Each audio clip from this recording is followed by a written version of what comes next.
అందరికి black Friday రోజు మేము వాలాకెళ్ళాము. ఏమైనా ఆఫర్స్ ఉంటే కొనుక్కుందాం అనేసి. స్వీడన్‌లో వింటర్ స్టార్ట్ అయింది కదా! 5, 7 అయితుంది. చాలా తొందరగా చీకటి పడిపోతా ఉంది. దాంట్లోనూ క్రిస్మస్ అయితే దగ్గరొస్తుంది కదా అనేసి కొత్త షాప్ ఓపెనింగ్ లాగా అయితే ఎక్కడ చూసినా డెకరేషన్ చేసి పెట్టేసున్నారు.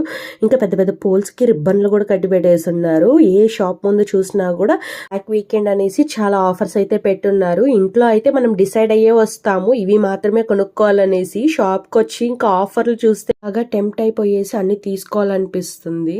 ఇంకా మీకు ఒక చిన్న స్టోరీ చెప్తాను. లాస్ట్ ఇయర్ ఇలాగనే భవేష్‌ని తీసుకొని అయితే బ్లాక్ ఫ్రైడే రోజు షాపింగ్ వచ్చాము. నిమిషాల పాటు భవేష్ అయితే తప్పిపోయినాడు. ఇంక నేను షాప్‌లో అంతా ఎతికేసి నాకు కనబడలేదని వాళ్ళ నాన్నకి చెప్తే వాళ్ళ నాన్న కూడా ఎతుకుతున్నారు. పక్కనే సెక్యూరిటీ వాళ్ళు ఉంటే వాళ్ళకి ఇన్ఫార్మ్ చేస్తున్నాము. ఇంకా ఆపోజిట్‌లో వచ్చేటోళ్ళు అయితే ఒక పిల్లోడు ఉన్నాడంటే ఇంక మేము పోయి తోడుకొని వచ్చుకున్నాము. ఇలాంటి ఎక్స్పీరియన్స్ మీకు కూడా జరుగుంటే కింద కమెంట్ చేయండి. ఇంకా మీకు కావాల్సినవన్నీ తీసుకొని ఇంటికైతే బయలుదేరిపోయినాము. ఈ వీడియో నచ్చితే లైక్ చేయండి, షేర్ చేయండి, సబ్స్క్రైబ్ చేసుకోండి. Thanks for watching. బాయ్.